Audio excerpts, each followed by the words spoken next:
Ketua Penerangan PAS Ahmad Fadli Syahri membidas tindakan kerajaan membatalkan PAS media rasmi Harakah. Fadli berkata akhbar itu menerima surat daripada Jabatan Penerangan memberitahu supaya memulangkan PAS media wartawan mereka.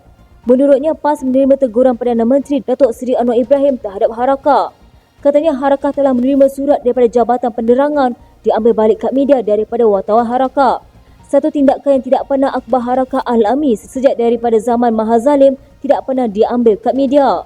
Difahamkan perkataan Mahazalim yang disebut pemimpin PAS itu merujuk era pemerintahan Dr. Mahathir Mohamad sebagai Perdana Menteri keempat. Walaupun Fadli tidak menjelaskan secara terperinci sebab Harakah dikenakan tindakan itu, namun dimaklumkan tindakan itu ada kaitan dengan artikel yang diterbitkan oleh lidah rasmi PAS. Menurut salinan surat Jabatan Penerangan yang dilihat, pihak berkuasa memetik artikel Harakah pada 6 November yang mendakwa kerajaan meminta maaf dalam menyokong perjuangan Palestin. Artikel bertajuk Malaysia di bawah Anwar, ragu-ragu sokong Palestin itu memetik Ketua Dewan Ulama PAS Ahmad Yahya Perikatan Nasional Pokok Sena yang mendakwa kerajaan telah mengubah nadanya berhubung perjuangan kemerdekaan Palestin untuk mengikut naratif yang ditetapkan oleh Israel dan Barat.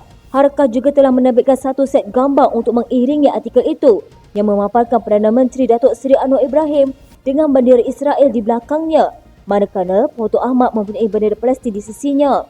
Saya makan mendapati gambar itu telah ditukar dan hanya bendera Israel dan Palestin dipaparkan tanpa wajah Anwar dan Ahmad. Jabatan Penerangan agensi di bawah Kementerian Komunikasi dan Digital menyatakan laporan itu telah melanggar etika kewartawanan kerana menyiarkan tuduhan tidak berasas dan mengarahkan Harakah memulang semula PAS medianya esok. Anwar semasa sesi soal jawab Perdana Menteri di Dewan Rakyat mengkritik cara Harakah untuk mengaitkannya dengan Israel. Dia juga menyifatkan Ahmad Perikatan Nasional Pokok Sena sebagai biadab kerana mendakwa Putrajaya memohon maaf dalam pendiriannya terhadap perjuangan Palestin dan menegaskan pendirian kerajaan sentiasa tidak berbelah bahagi dalam menyokong Palestin. Untuk rekod, Harakah mendapat permit penerbitan sejak Mac 1987 sebagai akta bertubuhan seminggu 2 kali mulai 1990. Pada 1997, Perdana Menteri ketika itu Dr. Mahathir Mohamad yang juga Menteri Dalam Negeri menyekap penjualan Harakah secara terbuka dengan edaran terhad untuk ahli PAS sahaja. KDM pada Mac 2000 pula menghadkan kekerapannya daripada 2 kali seminggu kepada 2 kali sebulan. Pada 23 Mac 2009, KDM menggantung permit Harakah selama 3 bulan berkuat kuasa serta-merta, namun kira-kira 2 minggu kemudian, larangan tersebut ditarik balik oleh Perdana Menteri ketika itu Najib Razak. Sesi persidangan Dewan Rakyat sedikit tegang apabila Perdana Menteri Datuk Seri Anwar Ibrahim mengeluarkan perkataan biadab dan kurang hajar terhadap PAS kerana mengaitkan beliau dengan Israel. Kekecohan itu bermula apabila Anwar yang sedang memberikan penjelasan mengenai isu Palestin pada waktu pertanyaan menteri tiba-tiba mendakwa PAS menggunakan gambar beliau berlatar belakangkan bendera Israel dalam sebuah artikel Harakah.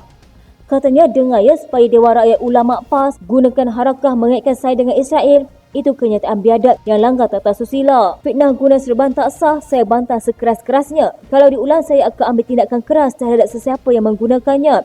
Ini saya sebut membina mahligai atau pusara orang mati. Dan kita kerja setiap hari minta OIC, Pertubuhan Kerjasama Islam, adakan sidang bahawa Rusia, China, Brazil, Ireland, Bolivia, bincang dengan Jepun, Netherlands, Belanda dan minggu ini dengan naib Presiden China. Tapi sewenangnya berikan hukuman biadab dan kurang hajar. Anwar menjelaskan beliau sendiri membawa isu Palestin ke Mahkamah Keadilan Antarabangsa Julai lalu. Katanya, faham sedikit dalam hal ini, jangan permainkan sebagai bahan politik. Tak kira parti harus bersama memberikan sokongan supaya rakyat Malaysia dan dunia tahu Malaysia satu suara menyokong perjuangan Palestin. Ini pendirian dibuat supaya jelas kepada kita. Walaupun saya katakan tadi Amerika Syarikat buat keputusan itu unilateral.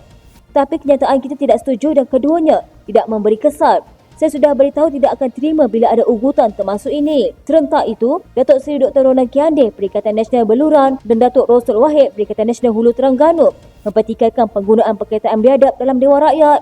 Sebelum Speaker Dewan Rakyat Tan Sri Johari Abdul turut menyampuk, Datuk Ahmad Saad, Perikatan Nasional Pokok Sena kemudian bangun dengan menggunakan Peraturan Mesyuarat 36/6 dan meminta Anwar menarik baik perkataan biadab dan kurang hajar berkenaan sebelum dicela Howardly Pakatan Harapan Ipoh Timur. Anwar kemudian menjelaskan mengapa beliau terguris dengan isu itu selain meminta Harakah membentulkan artikel berkenaan. Katanya, mengapa saya marah gambar saya di belakangnya bendera Israel, jadi YB harus faham YB pun rasa keras marah dengan Israel, saya pun begitu. Jadi dibuat begitu walaupun tiada caption. Saya rasa Harakah boleh betulkan. Tak apa nak tegur, marah kritik saya. Saya terima dengan baik tapi yang ini jangan. Jadi kalau begitu penjelasan YB, saya ucap terima kasih, kita move on sajalah. Pada masa sama, Syed Ibrahim Syed Noh, Pakatan Harapan Ledang, bangkit mencelah mengajak kedua-dua pihak membangkang bahawa kerajaan menghapuskan penularan tidak perlu, sebaliknya menumpukan usaha membantu rakyat Palestin. Anwar berkata beliau bersetuju dengan saranan Syed Ibrahim selain mengaku beliau tidak pernah menyinggung PAS berikutan mengetahui pendirian parti itu yang konsisten menyokong perjuangan Palestin sejak dulu.